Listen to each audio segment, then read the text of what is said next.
одоо над руу та нар руу ярьж ирэх үе мессежэн тэрээр ирээд хойноос бол юм ярихгүй нь урдаас орж ирж байгаа юм чинь бол арын хаалгаар орж ирж яах гэж ярьж шүү дээ. Ингэж болохгүй шүү дээ.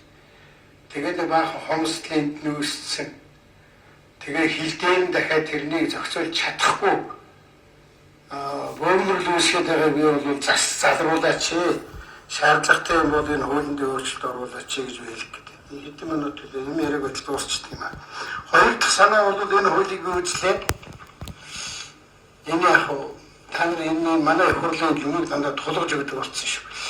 Энийг үүслээ энэ төсвийн тодтгол хийгээд ингээд анханасаа ярьсан саналыг нухчин дараад энэ хуулиараа төсвийн тодтгол хийж байна. Ингэж болохгүй. Тэр төсвийг заавал тодтгомоор байна.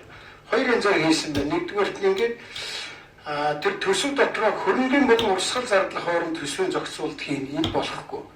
Дараа нь төсвийн ерөнхийлөн захирагч хооронд хийн. Энэ ерөөсөө тэр чигтээ төсвийн том зохицуул юу төсвийн тодтгол маягийн хуулгүйгээр хийгдэх гэж байна. Ингэж бол болохгүй л дээ.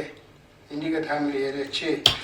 Энэ юм болохоор нэг хүний ам барьчих гэдэг нэг юм надад харагдах. Энэ одоо ингээд хүний нэр дээр алдар хүнд сэтгэл зүйн дарамт тохируулж мэдээлэл тараахгүй байх. Энэ засаг төрөл юмаа сайн зохион байгуулах хэрэгтэй байхгүй юу та.